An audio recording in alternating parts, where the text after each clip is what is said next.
ॐ श्री नवदुर्गायै नमः। देवी महागौर्यै नमः।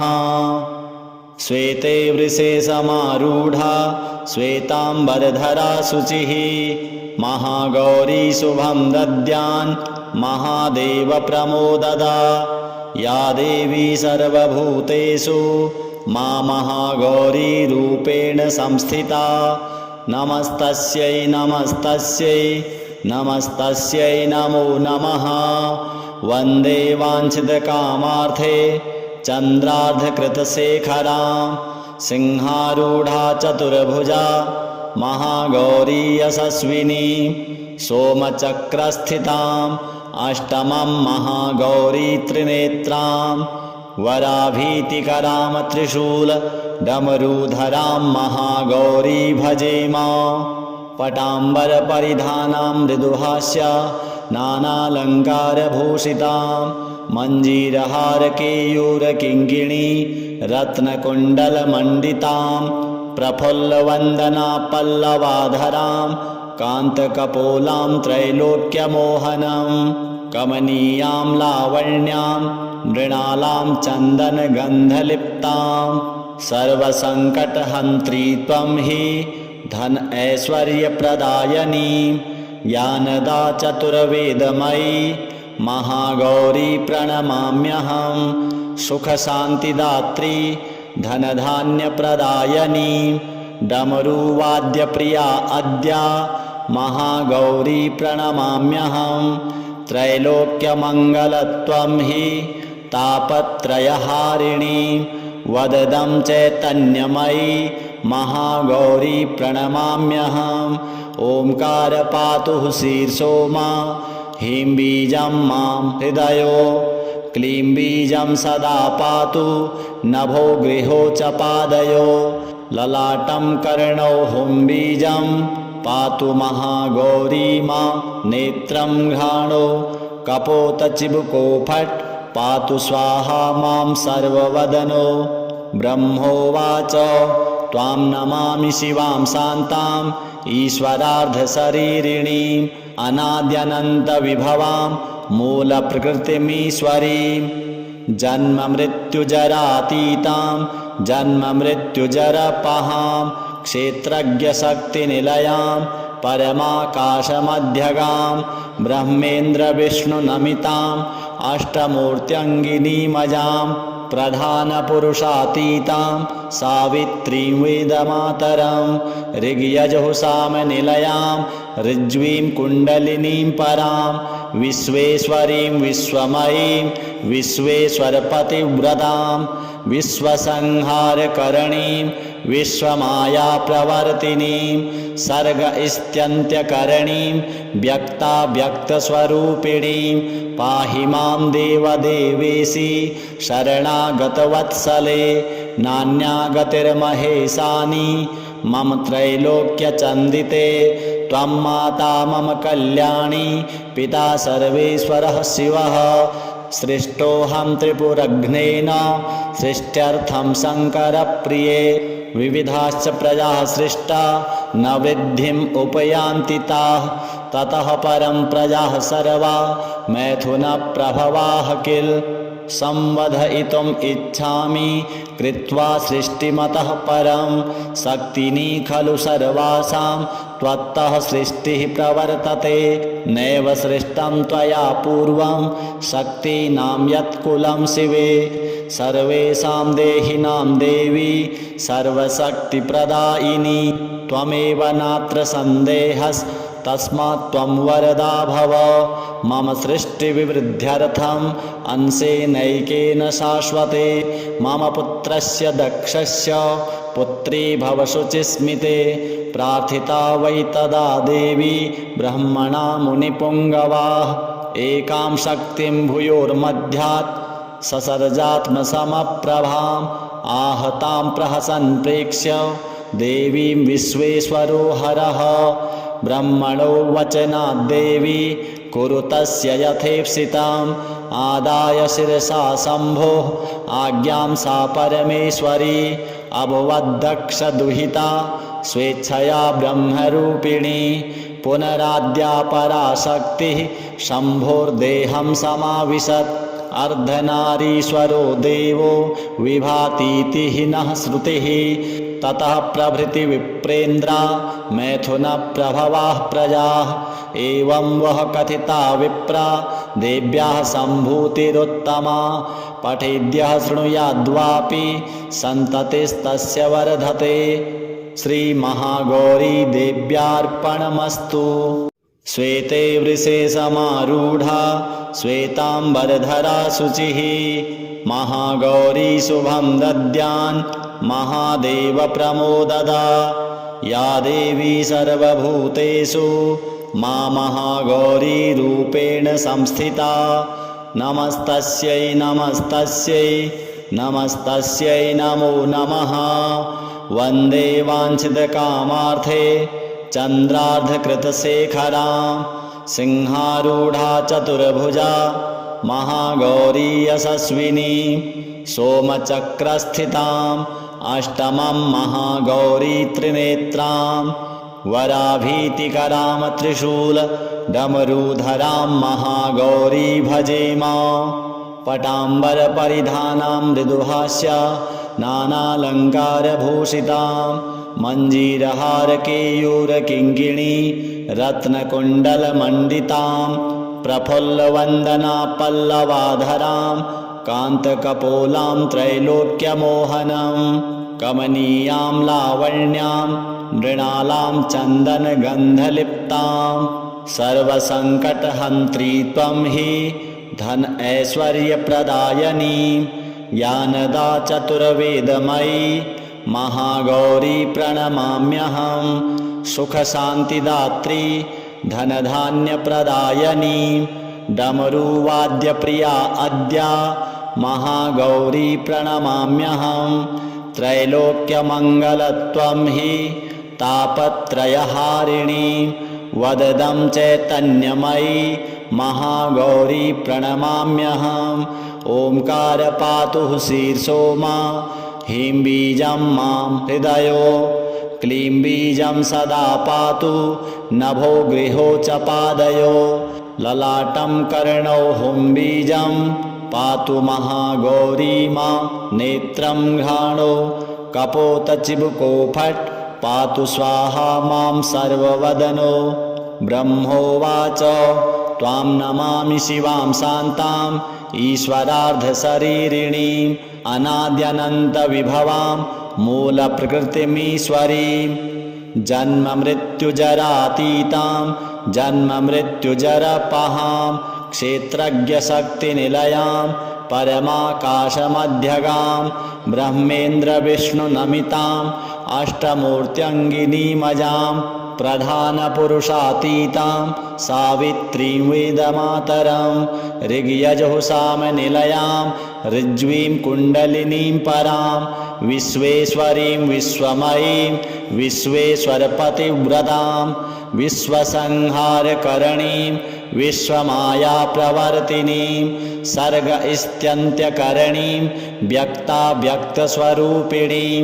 पाहि मां देवदेवेशि शरणागतवत्सले। नान्या गतिर्महेशानि मम त्रैलोक्यचन्दिते। त्वं माता मम कल्याणी पिता सर्वेश्वरः शिवः।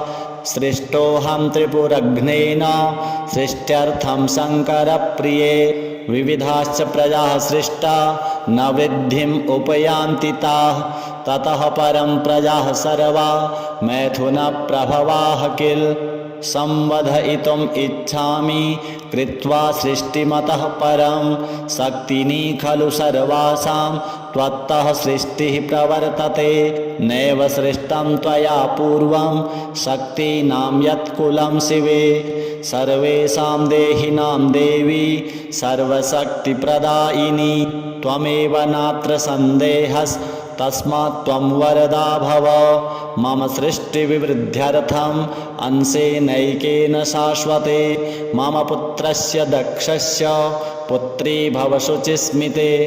प्रार्थिता वै तदा देवी ब्रह्मणा मुनिपुङ्गवाः। एकां शक्तिं भूयोर्मध्यात् ससर्जात्मसमप्रभां आहतां प्रहसन् प्रेक्ष्य देवीं विश्वेश्वरो हरः। ब्रह्मणो वचनाद्देवी कुरु तस्य यथेप्सितम्। आदाय शिरसा शम्भोः आज्ञां सा परमेश्वरी अभवद्दक्षदुहिता स्वेच्छया ब्रह्मरूपिणी। पुनराद्या पराशक्तिः शम्भोर्देहं समाविशत्। अर्धनारीश्वरो देवो विभातीति नः श्रुतिः। ततः प्रभृति विप्रेन्द्रा मैथुनप्रभवाः प्रजाः। एवं वः कथिता विप्रा देव्याः सम्भूतिरुत्तमा। पठेद्यः शृणुयाद्वापि सन्ततिस्तस्य वर्धते। श्रीमहागौरी देव्यार्पणमस्तु। श्वेते वृषे समारूढा श्वेताम्बरधरा शुचिः। महागौरी शुभं दद्यान् महादेव प्रमोददा। या देवी सर्वभूतेषु मा महागौरी रूपेण संस्थिता। नमस्तस्यै नमस्तस्यै नमस्तस्यै नमो नमः। वन्दे वाञ्छितकामार्थे चन्द्रार्धकृतशेखरां। सिंहारूढा चतुर्भुजा महागौरी यशस्विनी। सोमचक्रस्थिताम् अष्टमं महागौरी त्रिनेत्रां। वराभीतिकरां त्रिशूलडमरूधरां महागौरी भजेम। पटाम्बरपरिधानां मृदुहास्या नानालङ्कारभूषितां। मञ्जीरहारकेयूरकिङ्किणी रत्नकुण्डलमण्डितां। प्रफुल्लवन्दना पल्लवाधरां कान्तकपोलां त्रैलोक्यमोहनं। कमनीयां लावण्यां मृणालां चन्दनगन्धलिप्तां। सर्वसङ्कटहन्त्री त्वं हि धन ऐश्वर्यप्रदायिनी। ज्ञानदा चतुर्वेदमयी महागौरी प्रणमाम्यहं। सुखशान्तिदात्री धनधान्यप्रदायिनी। डमरुवाद्यप्रिया अद्या महागौरी प्रणमाम्यहं। त्रैलोक्यमङ्गलत्वं हि तापत्रयहारिणी। वददं चैतन्यमयी महागौरी प्रणमाम्यहम्। ओंकार पातु शीर्षो मा ह्रीं बीजं मां हृदयो। क्लीं बीजं सदा पातु नभो गृहो च पादयो। ललाटं कर्णौ हुं बीजं पातु महागौरी मा। नेत्रं घ्राणो कपोतचिबुको फट् पातु स्वाहा मां सर्ववदनो। ब्रह्मोवाच त्वां नमामि शिवां शान्तां ईश्वरार्धशरीरिणीम्। अनाद्यनन्तविभवां मूलप्रकृतिमीश्वरीं। जन्ममृत्युजरातीतां जन्ममृत्युजरपहां। क्षेत्रज्ञशक्तिनिलयां परमाकाशमध्यगां। ब्रह्मेन्द्रविष्णुनमिताम् अष्टमूर्त्यङ्गिनीमजां। प्रधानपुरुषातीतां सावित्रीं वेदमातरं। ऋग्यजुःसामनिलयां ऋज्वीं कुण्डलिनीं परां। विश्वेश्वरीं विश्वमयीं विश्वेश्वरपतिव्रतां। विश्वसंहारकरणीं विश्वमायाप्रवर्तिनीं। सर्गस्त्यन्त्यकरणीं व्यक्ताव्यक्तस्वरूपिणीं। पाहि मां देवदेवेशि शरणागतवत्सले। नान्यागतिर्महेशानि मम त्रैलोक्यचन्दिते। त्वं माता मम कल्याणी पिता सर्वेश्वरः शिवः। सृष्टोऽहं त्रिपुरघ्नेन सृष्ट्यर्थं शङ्करप्रिये। विविधाश्च प्रजाः सृष्टा न वृद्धिम् उपयान्ति ताः। ततः परं प्रजाः सर्वा मैथुनप्रभवाः किल। संवधयितुम् इच्छामि कृत्वा सृष्टिमतः परं। शक्तिनी खलु सर्वासां त्वत्तः सृष्टिः प्रवर्तते। नैव सृष्टं त्वया पूर्वं शक्तीनां यत्कुलं शिवे। सर्वेषां देहिनां देवी सर्वशक्तिप्रदायिनी। त्वमेव नात्र सन्देहस् तस्मात् त्वं वरदा भव मम सृष्टिविवृद्ध्यर्थम् अंशेनैकेन शाश्वते मम पुत्रस्य दक्षस्य पुत्री भव शुचिस्मिते प्रार्थिता वै तदा देवी ब्रह्मणा मुनिपुङ्गवाः एकां शक्तिं भूयोर्मध्यात् ससर्जात्मसमप्रभाम् आहतां प्रहसन् प्रेक्ष्य देवीं विश्वेश्वरो हरः ब्रह्मणो वचनाद्देवी कुरु तस्य यथेप्सितम् आदाय शिरसा शम्भोः आज्ञां सा परमेश्वरी अभवद्दक्षदुहिता स्वेच्छया ब्रह्मरूपिणी पुनराद्या पराशक्तिः शम्भोर्देहं समाविशत् अर्धनारीश्वरो देवो विभातीति नः श्रुतिः ततः प्रभृति विप्रेन्द्रा मैथुनप्रभवाः प्रजाः एवं वः कथिता विप्रा देव्याः सम्भूतिरुत्तमा पठेद्यः शृणुयाद्वापि सन्ततिस्तस्य वर्धते श्रीमहागौरी देव्यार्पणमस्तु। श्वेते वृषे समारूढा श्वेताम्बरधरा शुचिः महागौरी शुभं दद्यान् महादेव प्रमोददा या देवी सर्वभूतेषु मा महागौरी रूपेण संस्थिता नमस्तस्यै नमस्तस्यै नमस्तस्यै नमो नमः वन्दे वाञ्छितकामार्थे चन्द्रार्धकृतशेखरां सिंहारूढा चतुर्भुजा महागौरी यशस्विनी सोमचक्रस्थिताम् अष्टमं महागौरी त्रिनेत्रां वराभीतिकरां त्रिशूलडमरूधरां महागौरी भजेम पटाम्बरपरिधानां मृदुहास्य नानालङ्कारभूषितां मञ्जीरहारकेयूरकिङ्किणी रत्नकुण्डलमण्डितां प्रफुल्लवन्दना पल्लवाधरां कान्तकपोलां त्रैलोक्यमोहनं कमनीयां लावण्यां मृणालां चन्दनगन्धलिप्तां सर्वसङ्कटहन्त्री त्वं हि धन ऐश्वर्यप्रदायिनी ज्ञानदा चतुर्वेदमयी महागौरी प्रणमाम्यहं सुखशान्तिदात्री धनधान्यप्रदायिनी डमरुवाद्यप्रिया अद्या महागौरी प्रणमाम्यहं त्रैलोक्यमङ्गलत्वं हि तापत्रयहारिणी वददं चैतन्यमयी महागौरी प्रणमाम्यहम् ओंकार पातु शीर्षो मा ह्रीं बीजं मां हृदयो क्लीं बीजं सदा पातु नभो गृहो च पादयो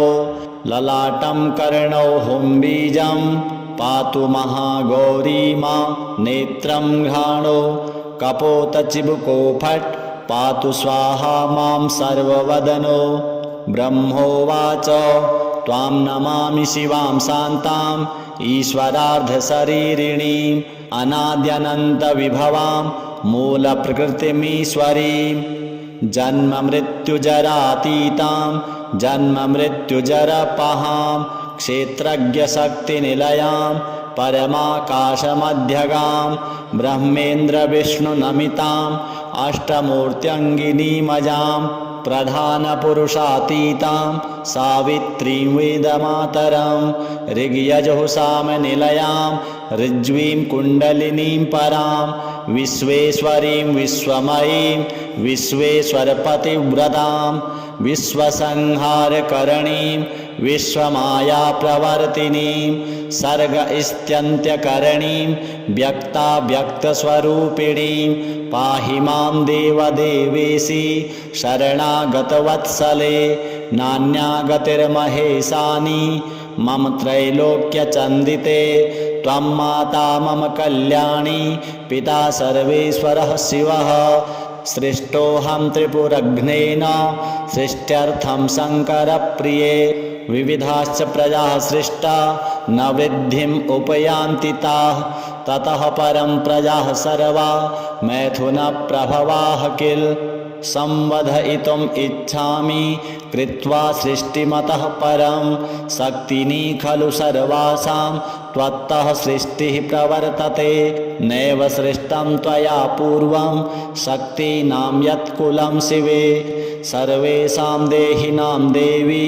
सर्वशक्तिप्रदायिनी त्वमेव नात्र सन्देहस्तस्मात् त्वं वरदा भव मम सृष्टिविवृद्ध्यर्थम् अंशेनैकेन शाश्वते मम पुत्रस्य दक्षस्य पुत्री भव शुचिस्मिते प्रार्थिता वै तदा देवी ब्रह्मणा मुनिपुङ्गवाः एकां शक्तिं भूयोर्मध्यात् ससर्जात्मसमप्रभाम् आहतां प्रहसन् प्रेक्ष्य देवीं विश्वेश्वरो हरः ब्रह्मणो वचनाद्देवी कुरु तस्य यथेप्सितम् आदाय शिरसा शम्भोः आज्ञां सा परमेश्वरी अभवद्दक्षदुहिता स्वेच्छया ब्रह्मरूपिणी पुनराद्या पराशक्तिः शम्भोर्देहं समाविशत् अर्धनारीश्वरो देवो विभातीति नः श्रुतिः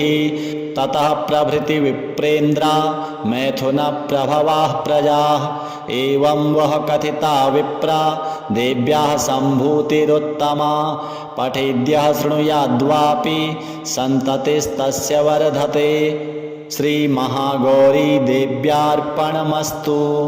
श्वेते वृषे समारूढा श्वेताम्बरधरा शुचिः महागौरी शुभं दद्यान् महादेव प्रमोददा या देवी सर्वभूतेषु मा महागौरी रूपेण संस्थिता नमस्तस्यै नमस्तस्यै नमस्तस्यै नमो नमः वन्दे वाञ्छितकामार्थे चन्द्रार्धकृतशेखरां सिंहारूढा चतुर्भुजा महागौरी यशस्विनी सोमचक्रस्थिताम् अष्टमं महागौरी त्रिनेत्रां वराभीतिकरां त्रिशूलडमरूधरां महागौरी भजेम पटाम्बरपरिधानां मृदुहास्य नानालङ्कारभूषितां मञ्जीरहारकेयूरकिङ्किणी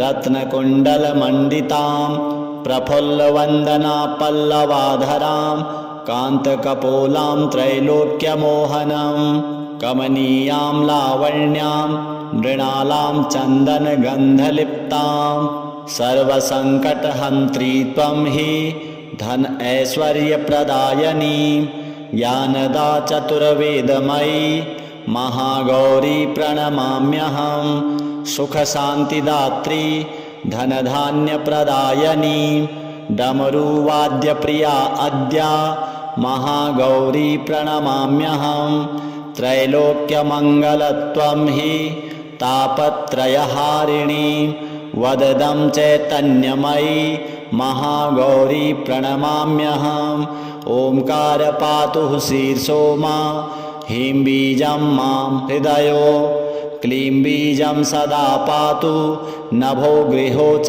पादयो ललाटं कर्णौ हुं बीजं पातु महागौरी मां नेत्रं घ्राणो कपोतचिबुको फट् पातु स्वाहा मां सर्ववदनो ब्रह्मोवाच त्वां नमामि शिवां शान्तां ईश्वरार्धशरीरिणीम् अनाद्यनन्तविभवां मूलप्रकृतिमीश्वरीं जन्ममृत्युजरातीतां जन्ममृत्युजरपहां क्षेत्रज्ञशक्तिनिलयां परमाकाशमध्यगां ब्रह्मेन्द्रविष्णुनमिताम् अष्टमूर्त्यङ्गिनीमजां प्रधानपुरुषातीतां सावित्रीं वेदमातरं ऋग्यजुःसामनिलयां ऋज्वीं कुण्डलिनीं परां विश्वेश्वरीं विश्वमयीं विश्वेश्वरपतिव्रतां विश्वसंहारकरणीं विश्वमायाप्रवर्तिनीं सर्गस्त्यन्त्यकरणीं व्यक्ताव्यक्तस्वरूपिणीं पाहि मां देवदेवेशी शरणागतवत्सले नान्या गतिर्महेशानि मम त्रैलोक्यचन्दिते त्वं माता मम कल्याणी पिता सर्वेश्वरः शिवः सृष्टोऽहं त्रिपुरघ्नेन सृष्ट्यर्थं शङ्करप्रिये विविधाश्च प्रजाः सृष्टा न वृद्धिम् उपयान्ति ताः ततः परं प्रजाः सर्वा मैथुनप्रभवाः किल संवधयितुम् इच्छामि कृत्वा सृष्टिमतः परं शक्तिनी खलु सर्वासां त्वत्तः सृष्टिः प्रवर्तते नैव सृष्टं त्वया पूर्वं शक्तीनां यत्कुलं शिवे सर्वेषां देहिनां देवी सर्वशक्तिप्रदायिनी त्वमेव नात्र सन्देहस्तस्मात् त्वं वरदा भव मम सृष्टिविवृद्ध्यर्थम् अंशेनैकेन शाश्वते मम पुत्रस्य दक्षस्य पुत्री भव शुचिस्मिते प्रार्थिता वै तदा देवी ब्रह्मणा मुनिपुङ्गवाः एकां शक्तिं भूयोर्मध्यात् ससर्जात्मसमप्रभाम् आहतां प्रहसन् प्रेक्ष्य देवीं विश्वेश्वरो हरः ब्रह्मणो वचनाद्देवी कुरु तस्य यथेप्सितम् आदाय शिरसा शम्भोः आज्ञां सा परमेश्वरी अभवद्दक्षदुहिता स्वेच्छया ब्रह्मरूपिणी पुनराद्या पराशक्तिः शम्भोर्देहं समाविशत् अर्धनारीश्वरो देवो विभातीति नः श्रुतिः ततः प्रभृति विप्रेन्द्रा मैथुनप्रभवाः प्रजाः एवं वह कथिता विप्रा देव्याः सम्भूतिरुत्तमा पठेद्यः शृणुयाद्वापि सन्ततिस्तस्य वर्धते श्रीमहागौरी देव्यार्पणमस्तु।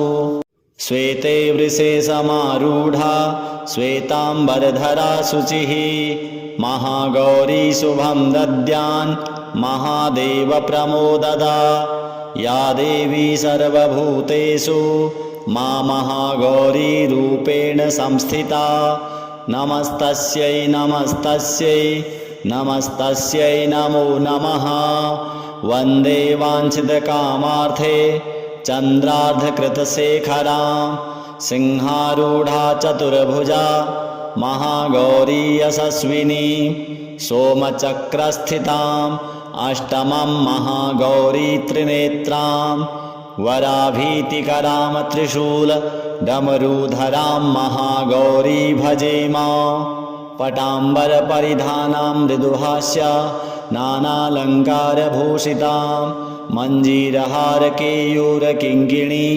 रत्नकुण्डलमण्डितां प्रफुल्लवन्दना पल्लवाधरां कान्तकपोलां त्रैलोक्यमोहनं कमनीयां लावण्यां मृणालां चन्दनगन्धलिप्तां सर्वसङ्कटहन्त्री त्वं हि धन ऐश्वर्यप्रदायिनी ज्ञानदा चतुर्वेदमयी महागौरी प्रणमाम्यहं सुखशान्तिदात्री धनधान्यप्रदायिनी डमरुवाद्यप्रिया अद्या महागौरी प्रणमाम्यहं त्रैलोक्यमङ्गलत्वं हि तापत्रयहारिणी वददं चैतन्यमयी महागौरी प्रणमाम्यहम् ओंकार पातु शीर्षो मा ह्रीं बीजं मां हृदयो क्लीं बीजं सदा पातु नभो गृहो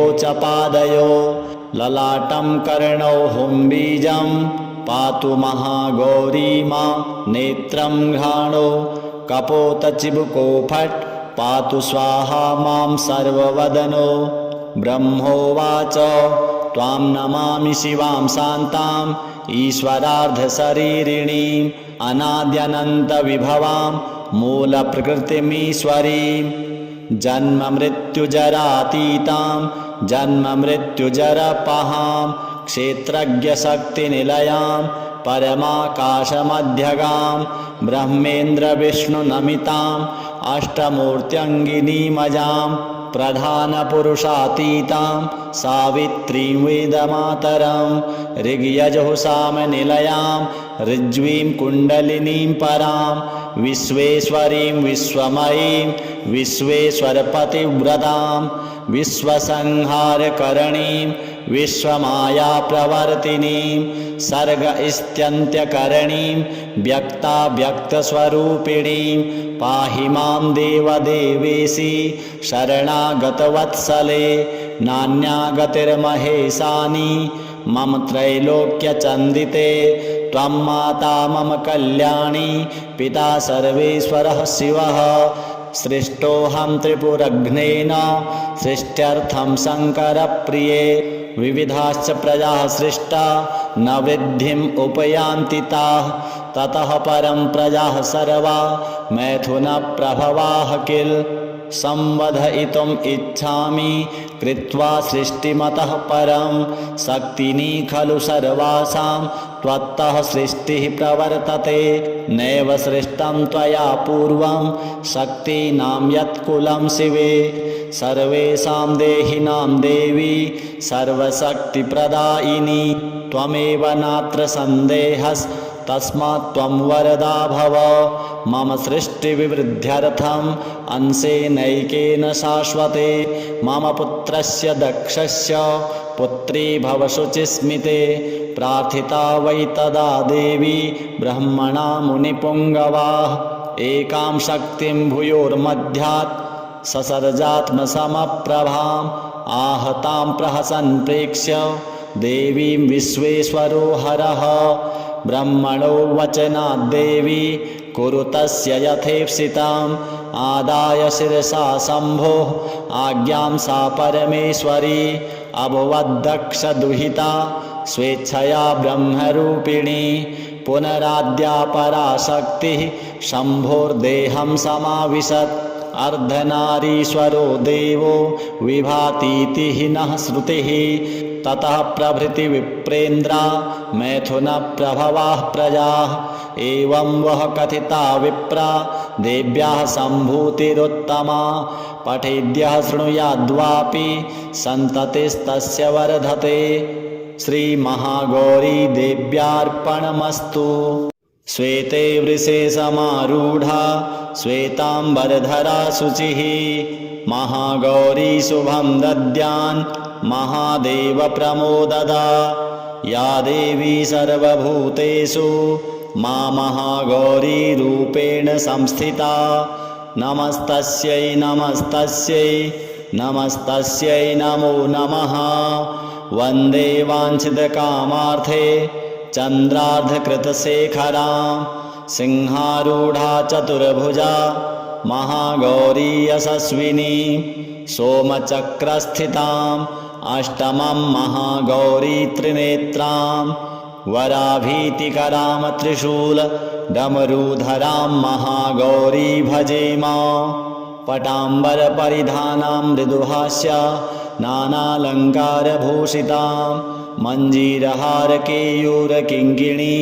रत्नकुण्डलमण्डितां प्रफुल्लवन्दना पल्लवाधरां कान्तकपोलां त्रैलोक्यमोहनं कमनीयां लावण्यां मृणालां चन्दनगन्धलिप्तां सर्वसङ्कटहन्त्री त्वं हि धन ऐश्वर्यप्रदायिनी ज्ञानदा चतुर्वेदमयी महागौरी प्रणमाम्यहं सुखशान्तिदात्री धनधान्यप्रदायिनी डमरुवाद्यप्रिया अद्या महागौरी प्रणमाम्यहं त्रैलोक्यमङ्गलत्वं हि तापत्रयहारिणी वददं चैतन्यमयी महागौरी प्रणमाम्यहम् ओंकार पातु शीर्षो मा ह्रीं बीजं मां हृदयो क्लीं बीजं सदा पातु नभो गृहो च पादयो ललाटं कर्णौ हुं बीजं पातु महागौरी मां नेत्रं घ्राणो कपोतचिबुको फट् पातु स्वाहा मां सर्ववदनो ब्रह्मोवाच त्वां नमामि शिवां शान्तां ईश्वरार्धशरीरिणीम् अनाद्यनन्तविभवां मूलप्रकृतिमीश्वरीं जन्ममृत्युजरातीतां जन्ममृत्युजरपहां क्षेत्रज्ञशक्तिनिलयां परमाकाशमध्यगां ब्रह्मेन्द्रविष्णुनमिताम् अष्टमूर्त्यङ्गिनीमजां प्रधानपुरुषातीतां सावित्रीं वेदमातरं ऋग्यजुःसामनिलयां ऋज्वीं कुण्डलिनीं परां विश्वेश्वरीं विश्वमयीं विश्वेश्वरपतिव्रतां विश्वसंहारकरणीं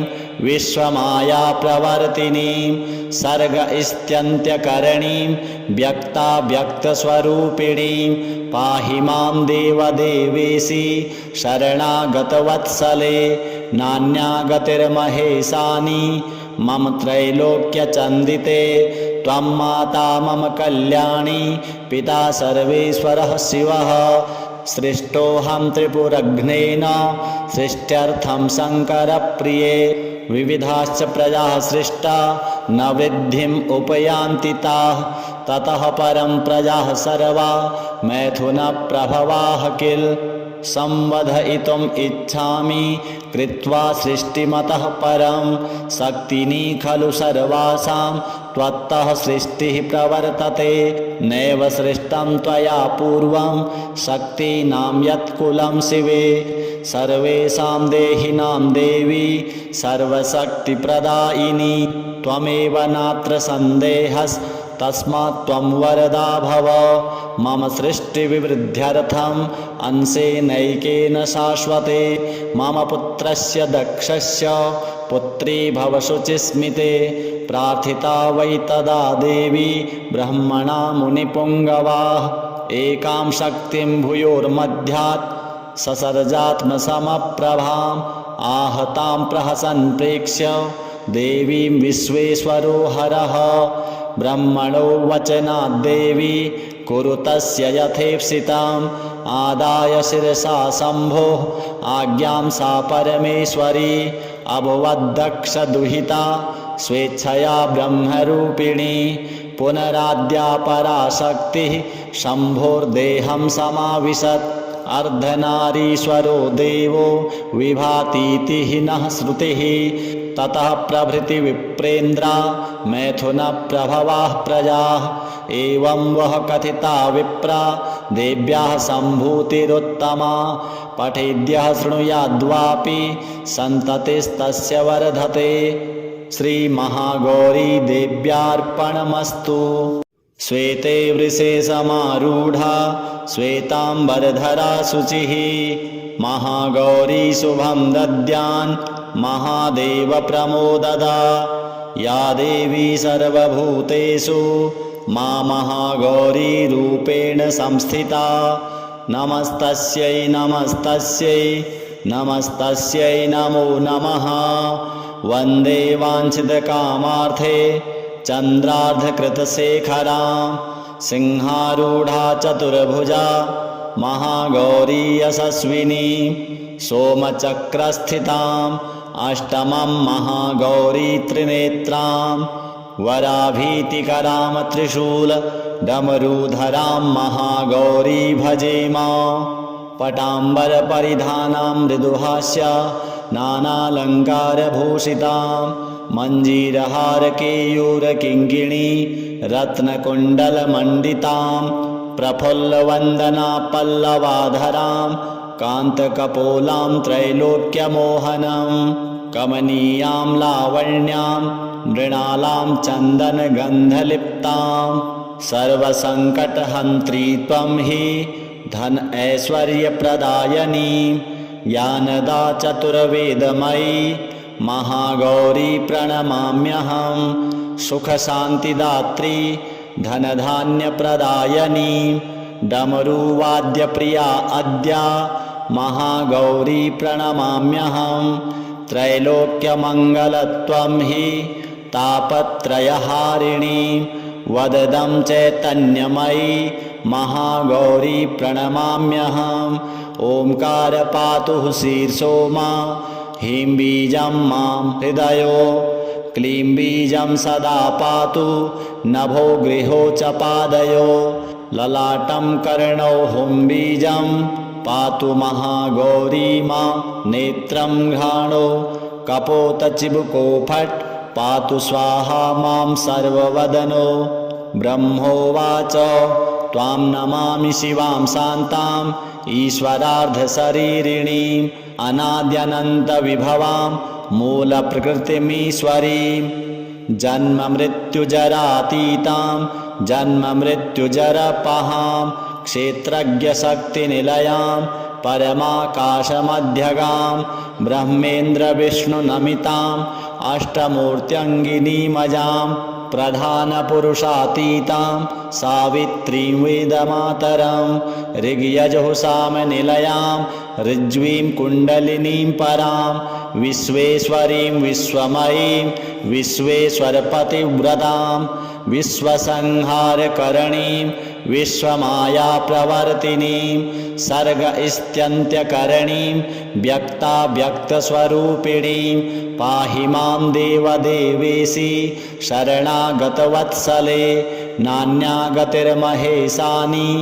मम त्रैलोक्यचन्दिते त्वं माता मम कल्याणी पिता सर्वेश्वरः शिवः सृष्टोऽहं त्रिपुरघ्नेन सृष्ट्यर्थं शङ्करप्रिये विविधाश्च प्रजाः सृष्टा न वृद्धिम् उपयान्ति ताः ततः परं प्रजाः सर्वा मैथुनप्रभवाः किल संवधयितुम् इच्छामि कृत्वा सृष्टिमतः परं शक्तिनी खलु सर्वासां त्वत्तः सृष्टिः प्रवर्तते नैव सृष्टं त्वया पूर्वं शक्तीनां यत्कुलं शिवे सर्वेषां देहिनां देवी सर्वशक्तिप्रदायिनी त्वमेव नात्र सन्देहस्तस्मात् त्वं वरदा भव मम सृष्टिविवृद्ध्यर्थम् अंशेनैकेन शाश्वते मम पुत्रस्य दक्षस्य पुत्री भव शुचिस्मिते